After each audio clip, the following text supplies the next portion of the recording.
Hello there, it's Jay here from Jay's Vintage Junk, and today I thought we would have a look at this.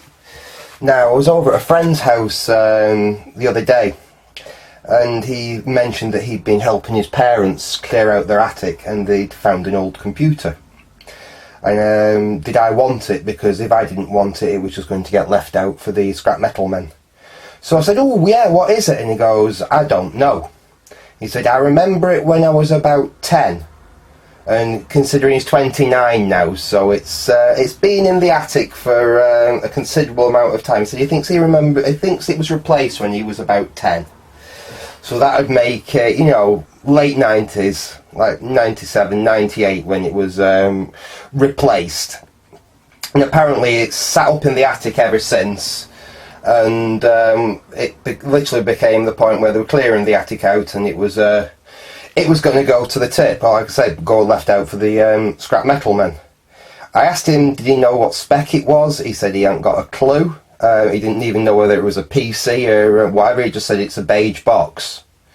So I said, go on then, I'll have it. I went over to his parents' house earlier today and grabbed it, and his mum hadn't got a clue what it was either. His dad wasn't there. But yeah, we've got an AST Advantage 7302. Now, what I thought we'd do in this video is, this is exactly how I got it. It is still rather, I have given it a quick clean over, but it is still, you know, pretty grim. I thought what we'd do in this video is have a quick look inside it and actually see exactly what we've got, and then we'll have a go at powering it up, see if it still works, see what it's got on it, and it may actually come and live down here in my office. I'm actually in the office today because I've got bits of Amstrad all over my workbench, and I really, which I'm just trying to fault find and diagnose why the disk drive that isn't reading again. So that's all over my workbench at the moment. I really didn't want to disturb it, but I thought I'd just do this quick little video, seeing I've got this thing straight in. And like I said, we'll take a look inside it, we'll find out what it is, and we'll see about powering it up. So let's have a look on the back of it anyway. It's pretty typical of your late 90s home PCs really. We've got a 3.5-inch floppy drive, we've got a CD-ROM drive. I think that's not actually say the oh, it's an 8 times, yeah, it's an 8-speed CD-ROM drive, so it's probably around the 95, 96 kind of age, I'd expect. So if it was retired in the late 90s, it may not have had a huge amount of use. I'm pretty certain it's AT rather than ATX, just feeling by the power switch there. Like I said, we haven't opened it up yet, we haven't seen what's inside it. It could have been stripped, it could have been upgraded, we honestly don't know. Let's have a look on the back of it anyway. We'll spin it round, and well, we've got there's something missing there. It's got a sound card in it, and it's obviously had some upgrade because it's got a USB.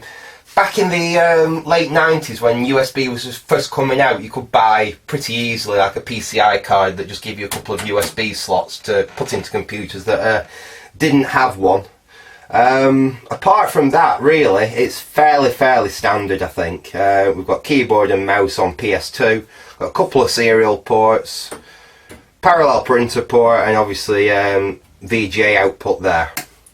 So let's get a screwdriver, let's crack inside it and see exactly what we've got.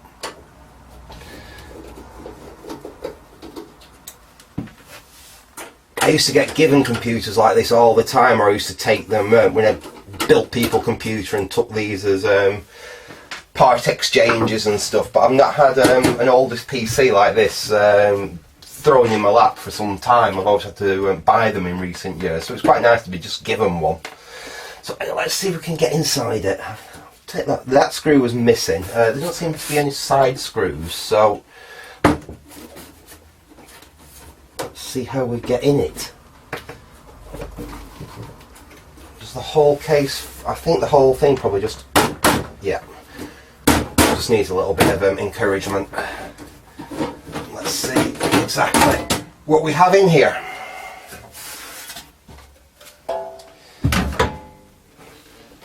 Right, let's get you a bit closer so you can have a look here. I think we're looking at early Pentium 1 by first look over it, but let's get you in and let's have a look. I will apologise that the lighting might not be great because it's not brilliant in my office here, and I really haven't had time to do anything additional to it. Let's see if we can get you a little bit closer than that.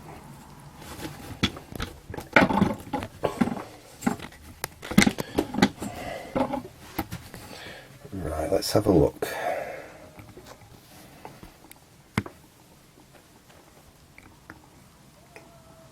Right, you really can't see very much there, can you? But basically we've got quite a generic sound card there, which obviously, actually, that looks like it's not what I was expecting. I was expecting just a slot sound card in one of the AST PCI bots. I think it's something that's proprietary to the computer, because it's like on a riser card there. There's a little bit on the loose side as well. Let's see if we can come over here so you can see a little bit better. That's that little PCI card that we talked about there. That's a couple of USB slots. I'm guessing there'll be USB 1 by the age of the computer. And then we have a CPU down there. Judging by the size of it, it's small. It's going to be Pentium 1. It could be up to like Pentium 200, something like that. It's probably not later than that, especially seeing that there's no fan on it. It's passively cooled, so yeah, it's going to be a low-end Pentium by the look of it. It's got 1, 2, 3. It's got 4 72-pin SIM slots in it, and they're all filled. So it's probably been upgraded at some point. Like I say, it's obviously been used for a few years, so I think we should just plug this up, power it up, and see what it actually does. What I will do is I will stick the case back on to make life a bit easier for me. Oh yeah, let's have it. In fact, before we do that, let's just double check. Yeah, it's definitely AT rather than ATX. It's got a proper power switch in there. So we are right, early Pentium 1, AT, AST computer. So not bad for a freebie, really. Right, I'll get you up on the screen. We're going to use a modern screen here, obviously. It just makes life easier with filming it. Let's connect up some. We'll connect the VGA up.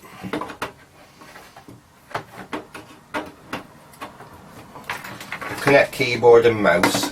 It'll have probably Windows 98 or something like that on it, hopefully. So plug that in. Get some power.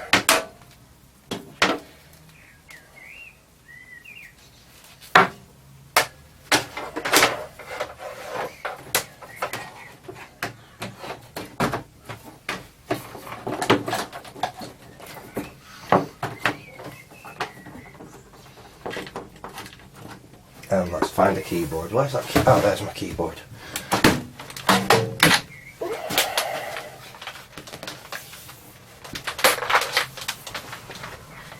Connect the keyboard up to it.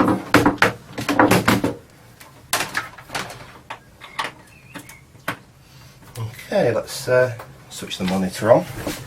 Let's see what it's going to do. Let's switch it on.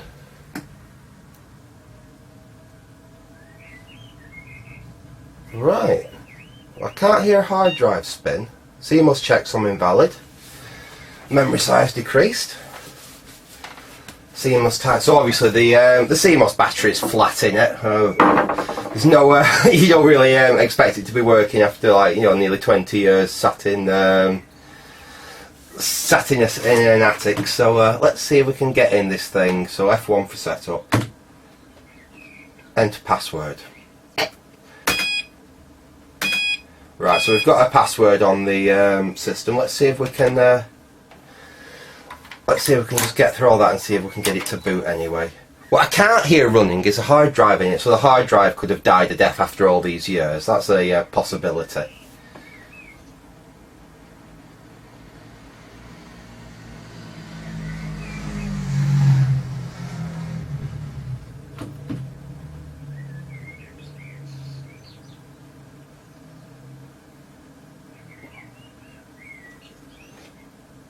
They seem fairly dead at the moment. I suppose we get this when we've got a computer that we've literally just dug out of the depths.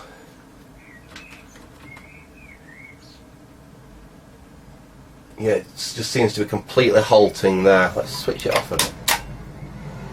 It may not like being resurrected after all these years. We may actually have to do some repair work on this thing before we can actually do anything with it.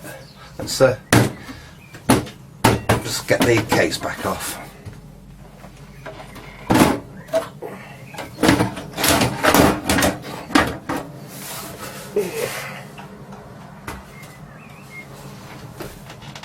Yeah, it does look like the hard drive's been removed from it. Yeah, I can't actually see a hard drive in there at all, so I think what we are going to have to do is get a boot disk if we want to get this thing to do absolutely anything, because obviously someone's... that's a shame. I suppose, you know, there's a very good chance that what they did was pull the hard drive out of it and put it in a newer computer as a secondary drive. I know I used to do that back in the day. I got a new PC.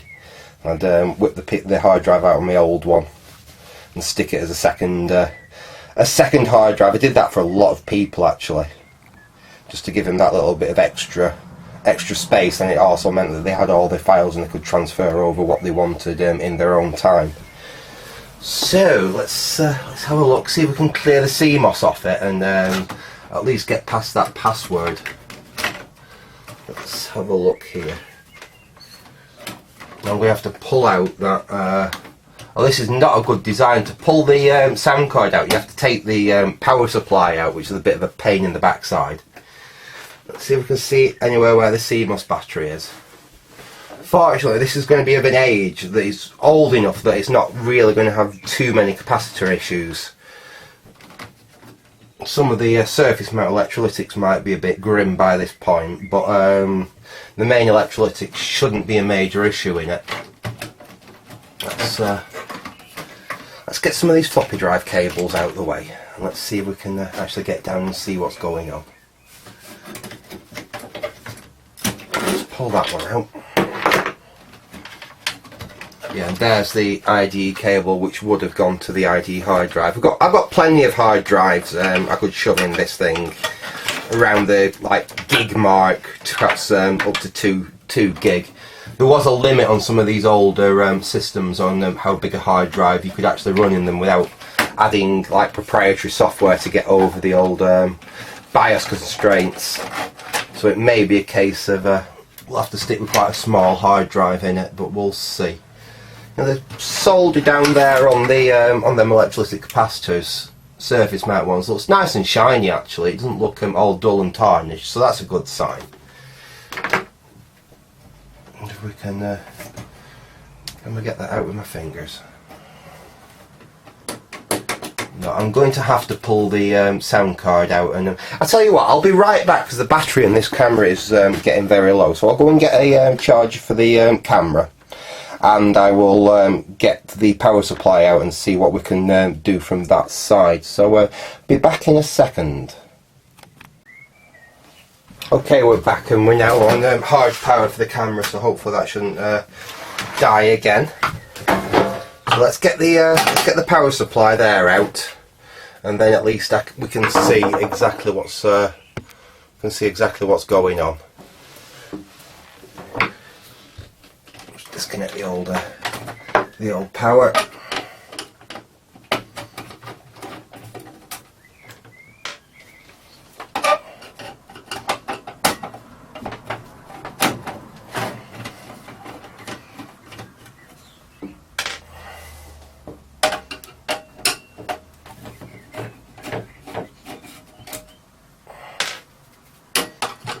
There we are. them screws out. We should just got to lift the power supply away. Don't need to disconnect it, we just need to lift it out of the way for now. Then we can get this this sound card. We have to get in here anyway because I'm not happy with the way that that's just flopping around like that. So let's get in there and take this sound card out. That should give us a little bit of room to actually see what's going on in here.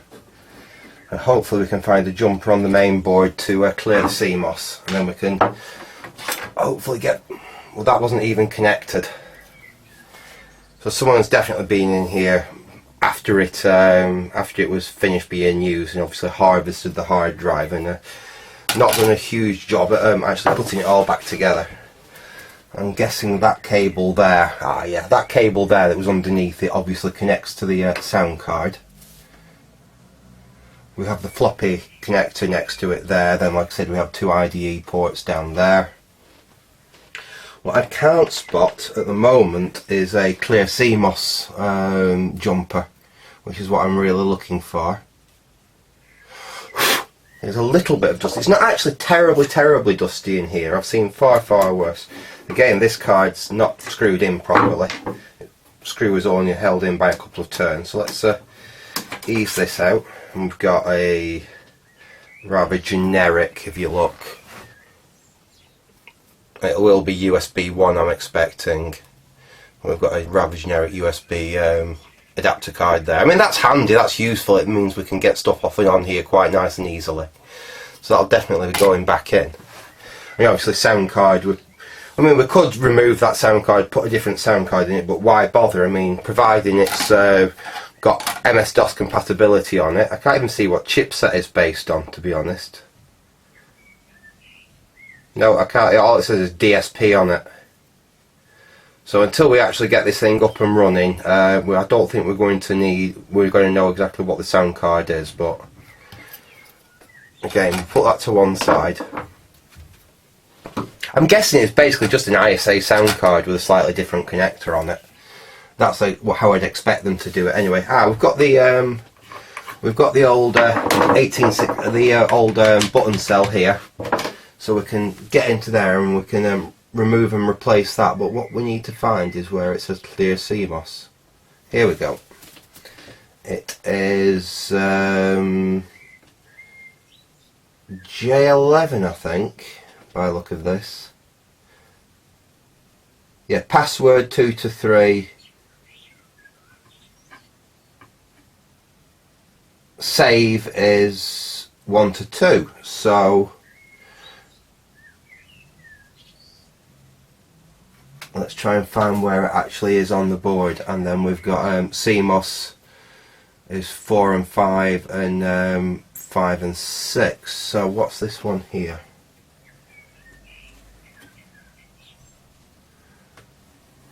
The writing on this board is very small. I must admit I'm actually struggling to see what everything is. I've got the video, it's got an S3. Oh, it's an S3 Trio 64 graphics chipset.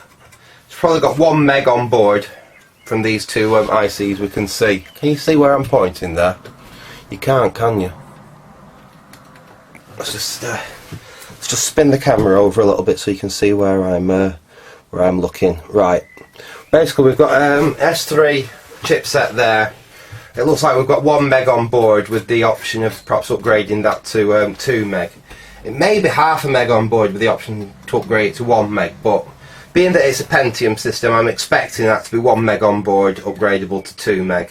We also have the nice little pin header for the for the video card there. So we've obviously wanted to use something like the 3DFX or a MPEG board or something like that. We could do. Is this going to be the jumper set here that we need to look at? So the dust doesn't make it terribly easy to see exactly what it is.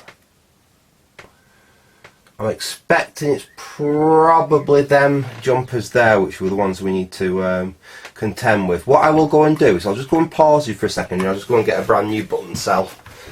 We'll put a brand new button cell in it before we go any further, because obviously it's no good us doing this work and you're still not being able to save the CMOS settings when we've got it actually working. So just bear with me a second again. Okay, and we're back, and we have a new button cell for it there. So let's stick that in. Let's spin this round so you can see what I'm doing.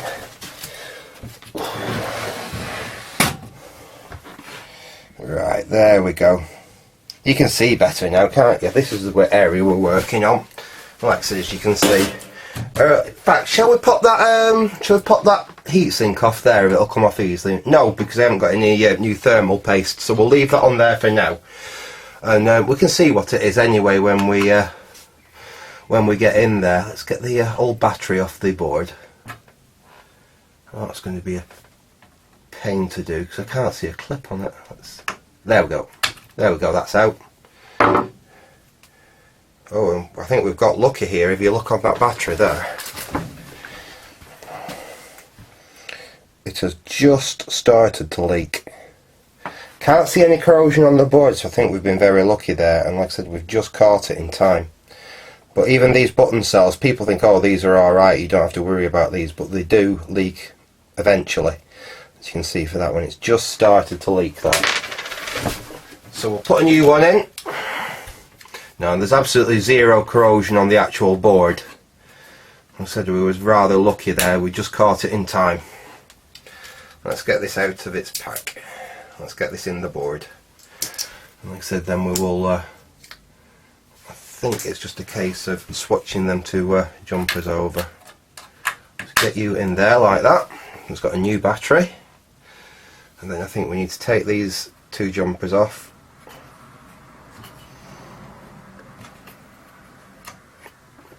That's one jumper off. That's two jumpers off. And I think what you have to do is put them on the opposite side to clear it. Which is a bit fiddly with my slightly sausage-like fingers, but we'll get on there. I should have really brought more tools down from the workshop than just one screwdriver, but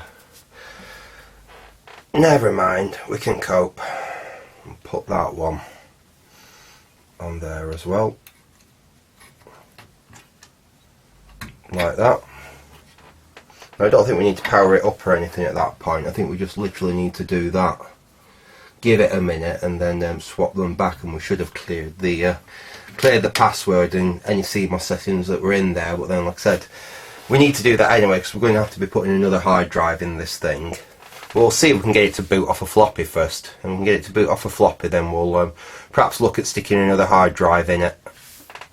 I'm sure I've got some in the drawer. Let's have a fertile in the drawer and see if we've got anything suitable. Oh, right.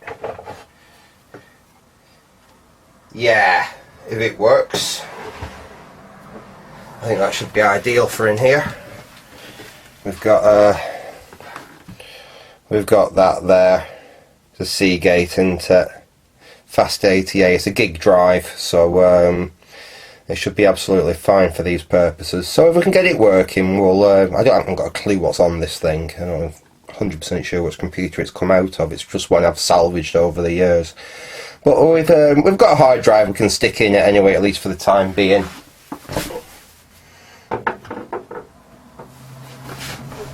I'll use up my old hard drives while they still work, and I can at least get them to work again.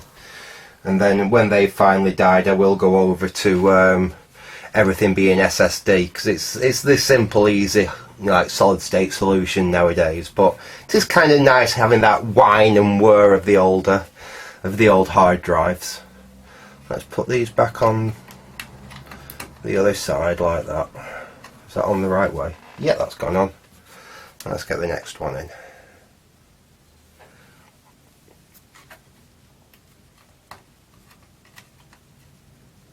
And then we might just power it up just exactly as we've got. Oops, missed. Exactly as we've got it here now, and see whether we can get into the BIOS. If we can, we'll put it back together. Won't go on there. Get on there, you little bugger. There we go, that's one's on. So that's the jumpers back to the way they should be.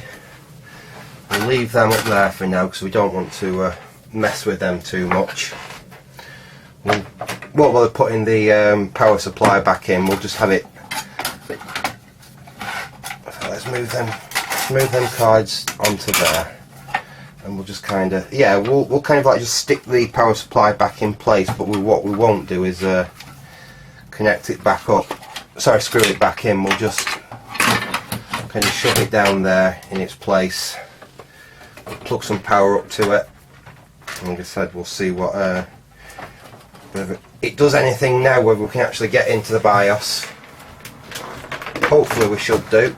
We'll switch on and I'll get you back up onto the screen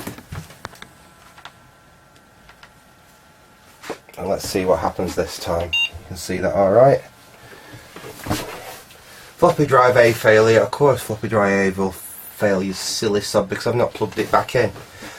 Let's see what else we can do. Let's hit F1 and see if we can get into setup this time. Enter password. Oh. Perhaps them jumpers that I moved weren't the password jumpers, and I thought they were. Let's have another look, shall we? I'll have to get the old phone out and add a little bit of extra light to the subject. Where's my camera? There's my light. Let's get you back down here and let's see. Let's see what we see. Right now.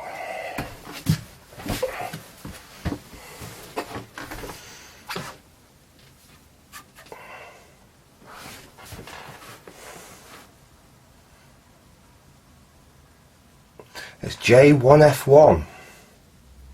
Ah, so that was the wrong jumpers. Good job we remembered to put them back exactly where they came from. Ah, J1F1, so it's this big set of jumpers down the bottom here, which are the, let me just tweak you around so you can see them better. It's these jumpers here which we should be concentrating on. So let's see what it says. Password 2 and 3, 1 and 2. So that's, is that 1 and 2? Ah, it's these two here, so we move. So them other two might be something to do with the graphics card. So we need to move them two over like that. I wonder if we power it up with them moved over. It's quite some time since I've worked on one of these. Let's see what that does now. Right, that's worked. CMOS time and date not set. Let's switch that. Let's see, in fact, let's press F1 so we can get into the setup. There we go. If we look now, we have indeed got into the CMOS setup. I'll switch it back off. I'll swap them jumpers back over. Like that. I will, so as you can see, oops, can you see? So I've put them jumpers down there back where they came from. And obviously we've now cleared the CMOS settings. Let's connect a floppy cable up, because I'm an idiot and forgot to do that before. Hold my torch. Let's just move you around so you can see what's happening.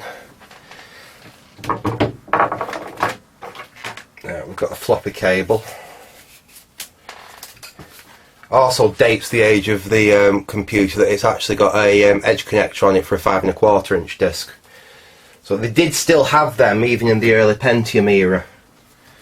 So it's usually a red stripe to power, so that goes back on there like that.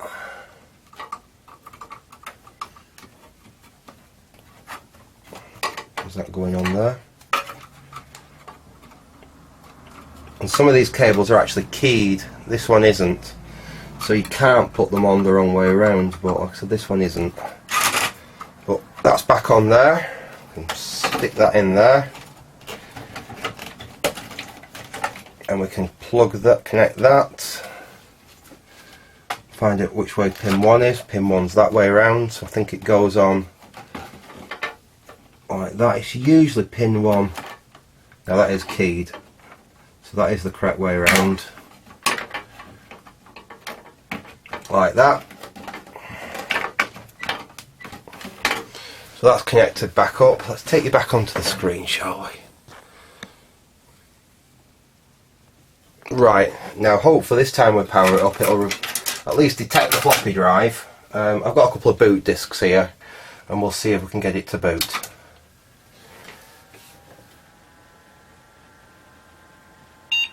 There we go. It's now detected floppy drive A installed. Press F1 for setup, and press escape to boot. So let's press F1. There we go. Obviously it's not January the 1st, 1990. Let's see if we can set the date on this thing. So we are in May at the moment. And it's May the... what is it today? May the 22nd. So May 2018.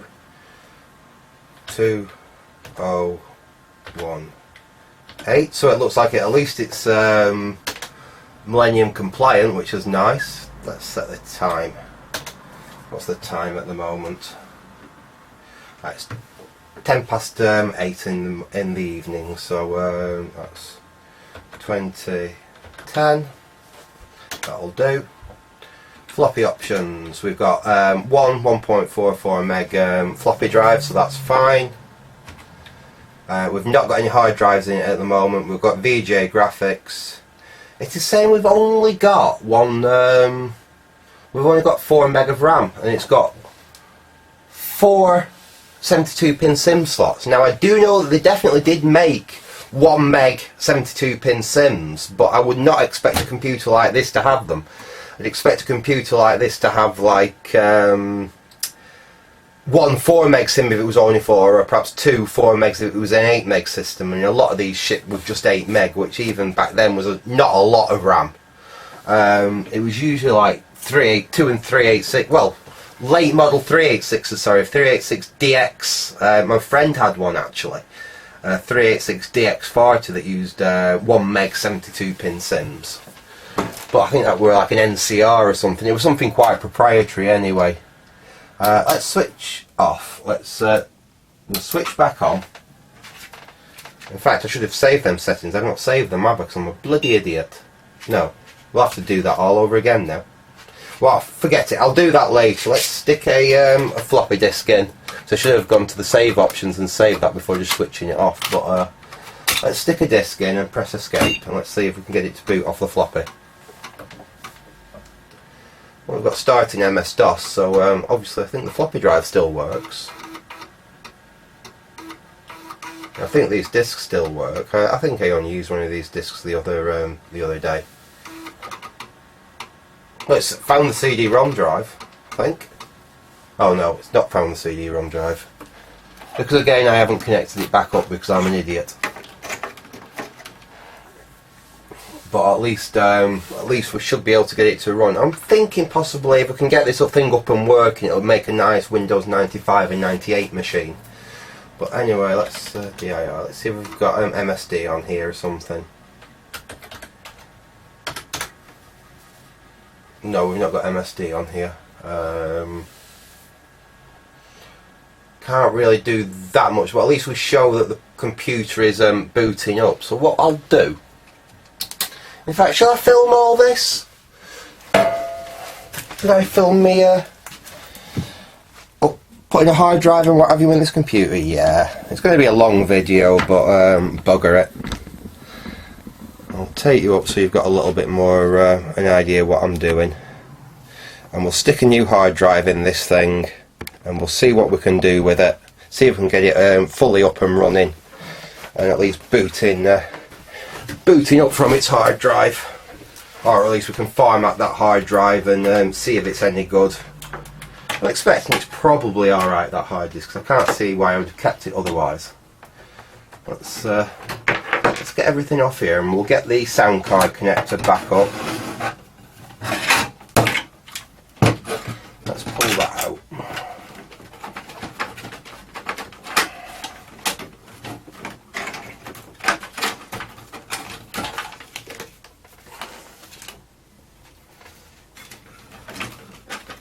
We want that on the secondary because that's the CD-ROM drive, and we'll put the hard drive on the primary. They could share the same one, of course, but It's probably better if we have them on their separates. If that is, excuse my head getting in shot, if I can figure out which one's primary and which one's secondary, because they don't seem to be marked. Oh, that's secondary there, that's primary there. So let's plug the other cable in on the primary, which is that one there, and that will go over there to the to where I'm going to install the hard disk, and we'll stick this one on the secondary, which is the CD-ROM drive, like that. So we've got CD-ROM drive reconnected, we've got a cable down here ready for the hard drive, which we'll put in a minute. Let's put these cards back in. Yeah, that's the point. If I put Windows 95 on it, it will have to be Windows 95 SE. Because I believe that's the first one that has support for USB. Or does it have, or is that Windows 98 SE? I can't remember. I'm a bit shaky on when USB came out and which ones, which Microsoft OS has supported it first. I know you can definitely get it to work on Windows 95, but you might need a driver or something to do it. Something in the back of my mind says that Windows 95 SE does have natively have USB support, but like I said, it could be 98 SE that does. There we go. That's the that feels a bit tighter, a bit firmer in there. That definitely seems better. Now we need to get that little edge cable that was disconnected before. We'll shove that back on there like that. That should give us a sound card. So I'm hoping that is basically just the 16-bit ISA connector on a ribbon cable. I mean, it's a fairly standard sound card, that. Hopefully it should be. Shove some of the extra wiring down there. Now I think we can put the is that a CD audio cable I see flopping around? Yes, it is. Go on, for completeness, let's plug that back in. Where's that trapped? That's trapped somewhere.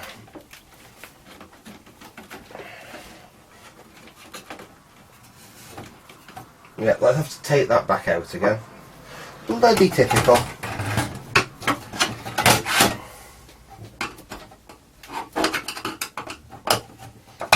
This is all the fun of working on these old computers. It takes me back. It takes me back to my youth a little bit.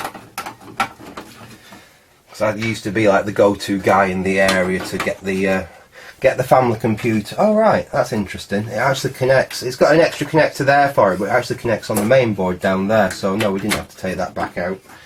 I think we're happy with that where it is.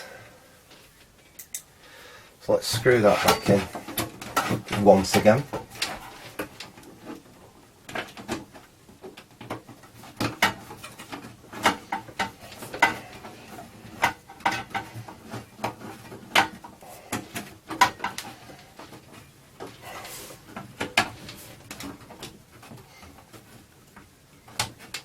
There we are. That's nice and tight again. Happy with that? Yeah, we can get them. We can get into that. Let's put the power supply back in. Now really we will eventually want to probably have a quick look at the power supply and just make sure that the caps and everything are alright, but for now it's firing up, so we won't be too concerned at the moment.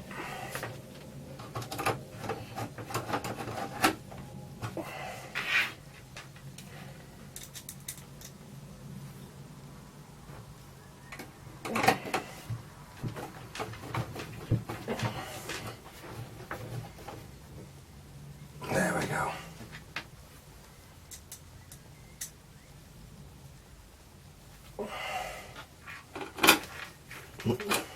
Nope, wrong hole.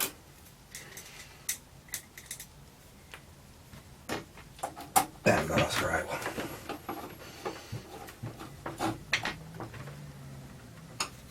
And we will we'll stick the old USB card back in.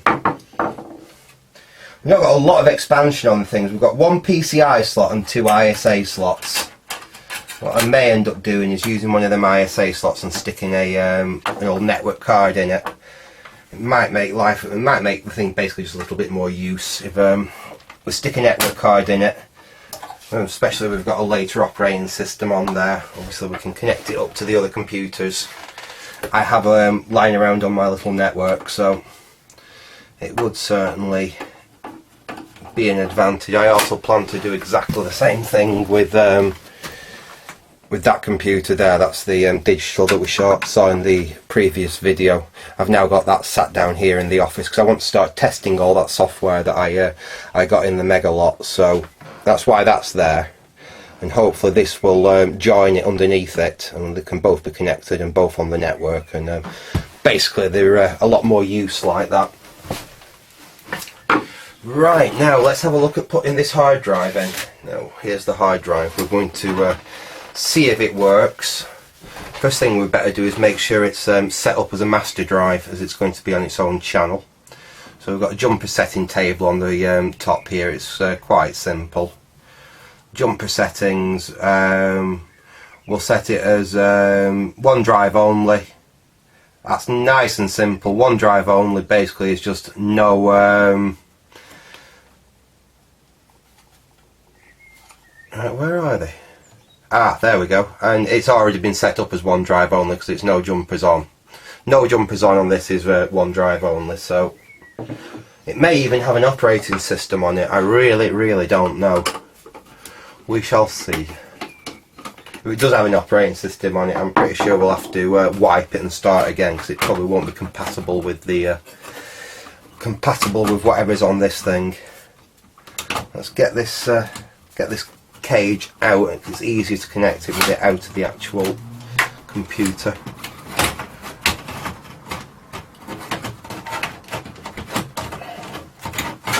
Out you come. Come on. Right, let's disconnect them cables because they can go back on after. There we go. And we'll get this. You don't have to remove. Do you have to remove that just to get the bloody hard drive out? That's silly. I think you do.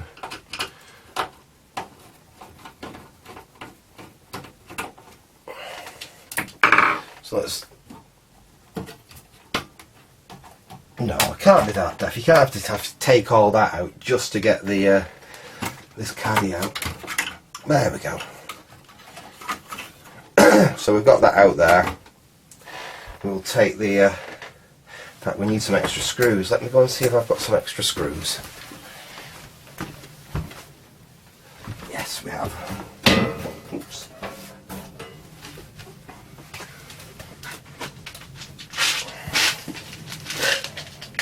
Random selection of PC screws there. And what we need to do is we need to find ones which are nice and short. What you don't want to do is use the extra long ones and knacker up the hard drive. I had a few people bring me hard drives that they tried to fit them themselves. Hadn't realised there were two different lengths of screw, and you actually put a screw into the PCB on the side of the hard drive. There's also two different threads used. There's a fine thread and a coarse thread. Now most hard drives I've come across use the coarse thread. A lot of CD-ROM drives use the fine thread, so again you've got to be careful you use the right screws. There we go, that's another slightly narrow one.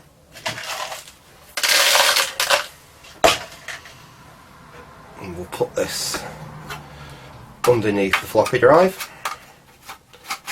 In fact, we'll mount it a bit further down because we want a little bit of heat dissipation. So we'll mount it there.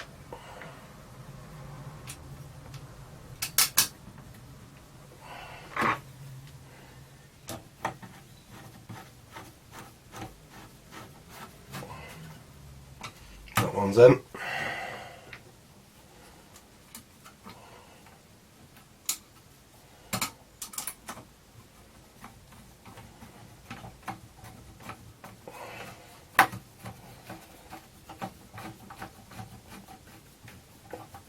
That one's in.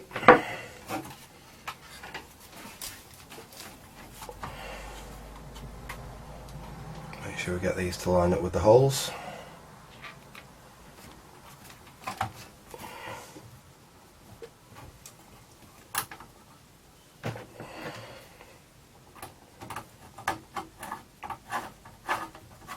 That one's in.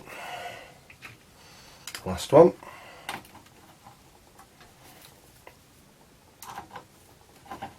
And that one's in. Okay, should be good to go with that. And get the edge connector for the the ribbon connector for the hard drive. So it's on its own primary channel and it's set up as one drive only, so that's fine. Put some power up to it. While we've got it out like this, it may be easier actually to reconnect the floppy. Again, the floppy goes in that way around, so the red stripe goes towards the power.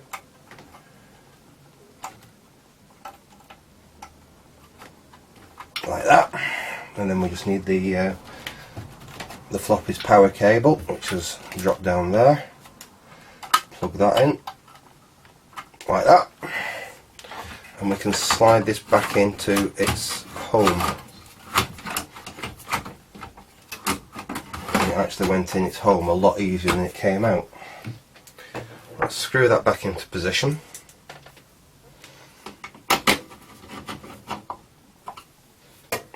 And we'll put that screw that we took back out from the front there back in.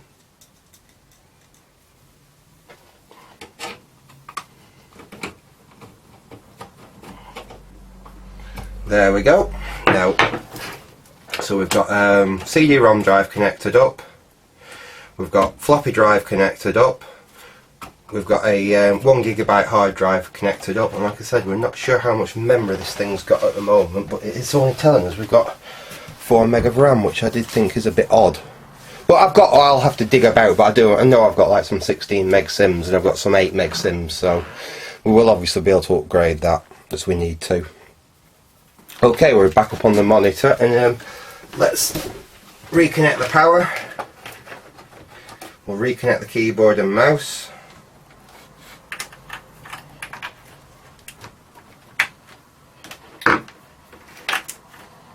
Let's go for another switch on and see what happens.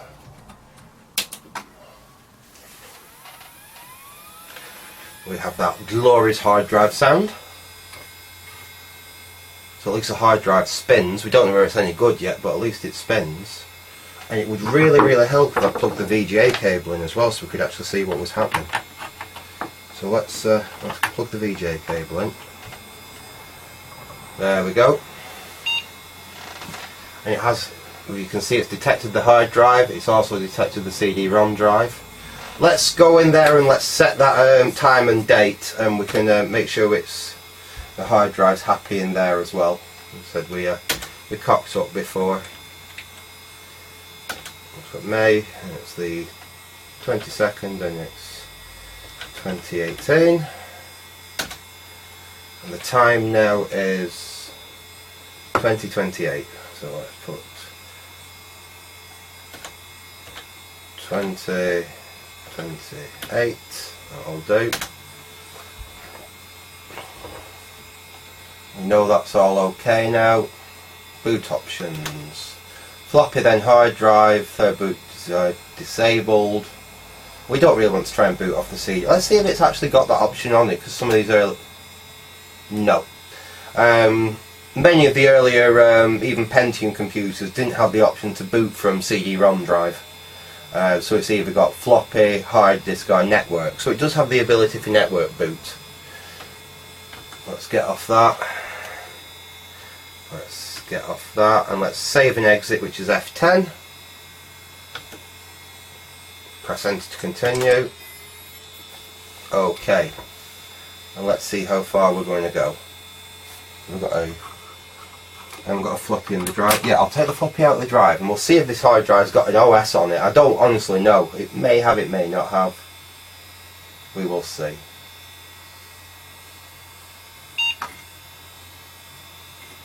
Starting Windows 95. Excellent. So that's about the right age for the computer. Obviously it's not going to be happy because it's not going to have all the correct drivers for 95 on it, but at least we can see whether it's actually going to boot up into it. Like I said, it's probably going to, yeah, here we go, unknown device. It's probably going to ask me for a Windows 95 CD-ROM in a second, which I just don't have at the moment. I'll have to hunt round. I know I've got one somewhere. I'll have to hunt round for it. Oh, let's give it a restart. Let's see what happens. And obviously I'm going to need to install proper graphics drivers for it and sound card drivers and things like that. But this video was literally just about seeing whether we can... in fact, that 4 meg, is that not... Ah! I was reading it wrong. It's not got 4 meg of RAM in it. It's got 32 meg of RAM in it, which would make a lot more sense. So this thing's well specced up. It's got a big chunk of memory in it. So they're obviously 8 meg sims. It's got 4 8 meg sims in it to give us 32 meg of RAM. And here me thinking it had 4 meg of RAM, no. Got 32 meg of RAM in it. Let's see if it's going to boot this time. That hard drive sounds quite nice actually. It's not too noisy.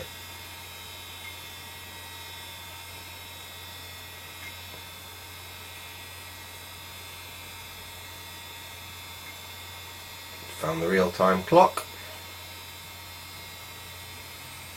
Fortunately, with it being a fairly standard, like an AST machine like this, there's a good chance that a lot of the drivers it needs will actually be built into Windows. So fingers crossed we should get to a desktop in a minute and actually see roughly what we've got.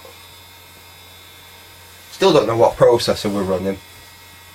I'm it's probably something around like a P100, no, perhaps P120, P133, something like that.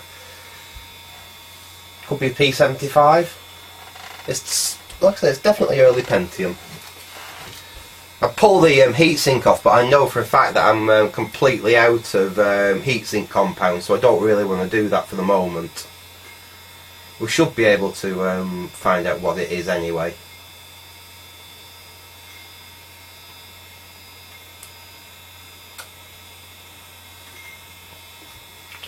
Let's try one last restart. This video is getting rather long now, so I probably won't go that much further with it in this video.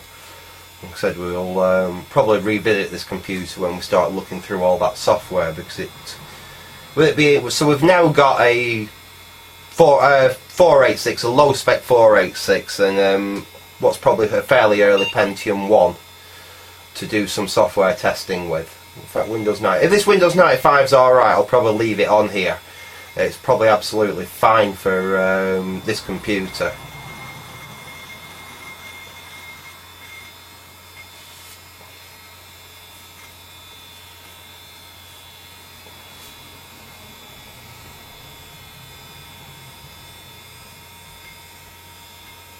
Yeah, it's just literally going through all the comms ports, parallel port, everything like that. And it seems to be finding the drivers for it. There may be a copy of Windows 95 install files on that hard drive, I don't know. Let's found one that it can't. Right, okay.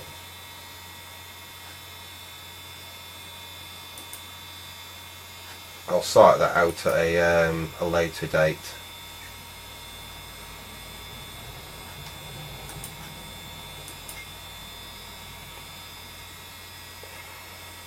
And there we go. It seems to have found the it's found the video drivers anyway.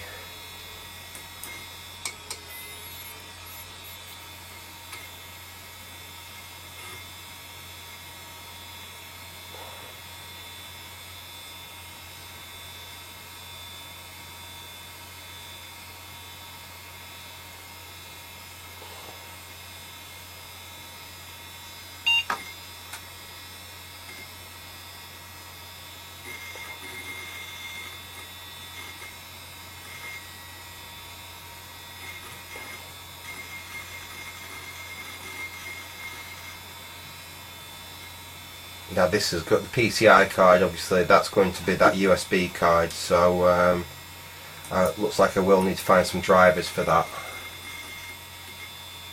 But there we are. We have an early Pentium running Windows 95. With that amount of RAM in it, it is running it very, very quickly. There is literally nothing else on this hard drive by the look of it. It seems that it literally just has a fresh install of got Acrobat on there. No documents.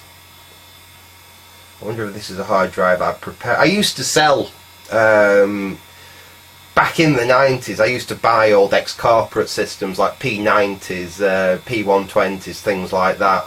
I used to buy them at auction.